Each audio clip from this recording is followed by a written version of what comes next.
தமிழகத்தில் நல்லாட்சி நடத்தி கொண்டிருக்கின்ற முதல்வர் தலைவர் கலைஞர் ஸ்டாலின் ஐயா அவர்களுடைய வழியில் நடைபெற்றுக் கொண்டிருக்கின்ற ஆட்சியில் ஒரு முறைகேடு என்பது நடைபெற்றுள்ளது. அதனை இன்று மாண்புமிகு கோவை மேற்கு மண்டலத்தினுடைய தலைவர் அம்மா அவர்களுடைய கவனத்திற்கு புகார் மனுவாக எடுத்து வந்ததன் சம்பந்தமாக பொள்ளாச்சி நேதாஜி நகர் குமரன் நகரை சேர்ந்த ரம்யா மற்றும் அவருடைய தந்தை பூமிநாதன், கணவர் நாகராஜன் ஜோதி சிட்பட்ஸ் என்ற பெயரில் சுய உதவிக்குழு நடத்துவதாக கூறி பெண்களிடம் மூளை செலவை செய்து ஒரு ஆளுக்கு ரூபாய் 25,000 லோன் வழங்குவதாக முதலிடம் கூறுகிறார்.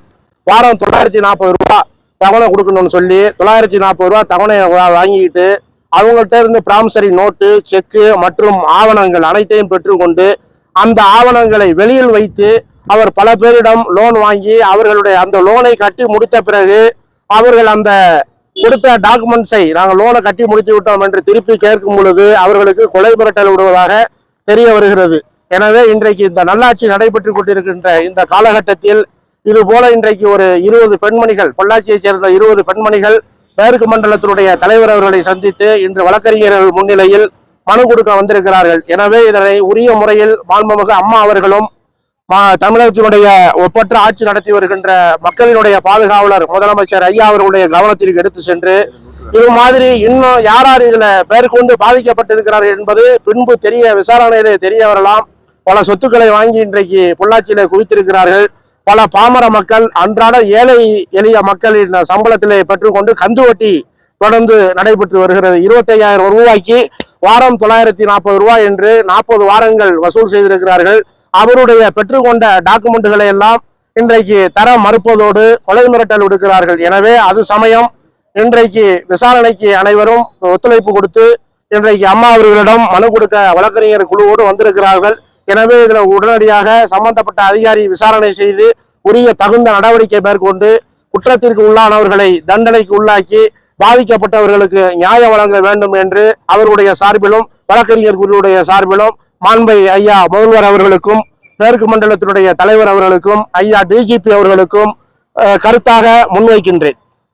மட்டும் நடந்திருக்கிறது மற்றும் சுற்று வட்டார பகுதியிலும் இதில் மேற்கண்ட இன்னும் 400க்கு மேற்பட்ட நபர்கள் இருப்பதாக எங்களுக்கு தெரிய வருகிறது.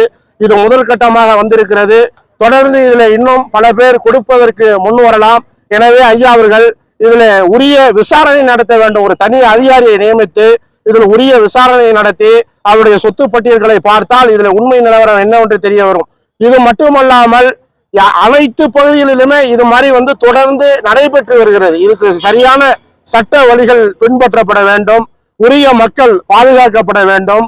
சிறுபான்மை நலனுக்கு இன்று உண்மையான ஆதரவை சட்டத்தை நடத்தி வருகிற மாண்பை ஐயா அவர்கள் முதலமைச்சர் அவர்களை இதனை தலையிட்டு தகுந்த அதிகாரிகளுக்கு உத்தரவிட்டு இதனை செயல்முறைப்படுத்தி தர வேண்டும் என்று ஐயா அவர்களை தாழ்மையோடு கேட்டுக்கொள்கிறேன்.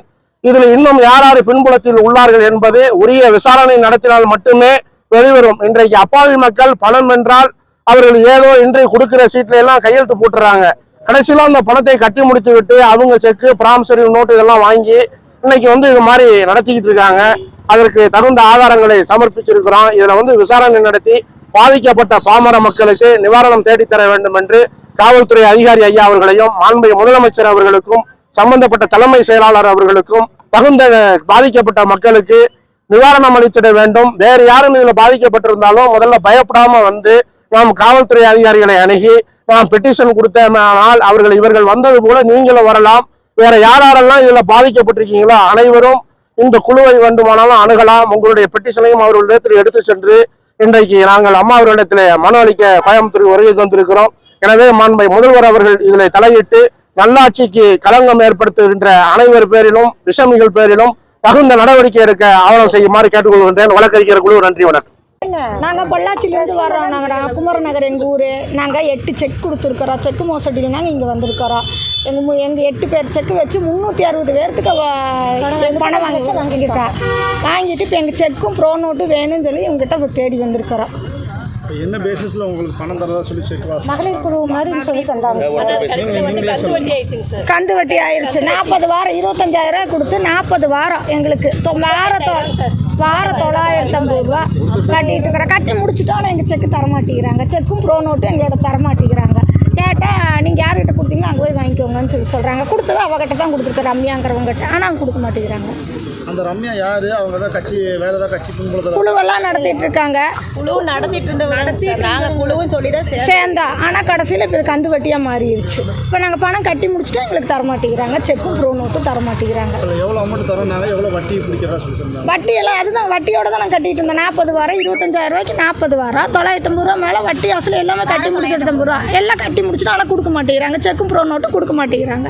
கேட்டால் இனி எச்ச பணம் கேட்குறாங்க எங்ககிட்ட. எத்தனை பேர் இந்த மாதிரி பணம் கட்டி? இப்போ எங்களுக்கு தெரிஞ்சு 20 பேர் நாங்கள் கட்டி இருக்கிறோம். எத்தனை பேர் வருவாங்கன்னு எங்களுக்கு தெரியாது.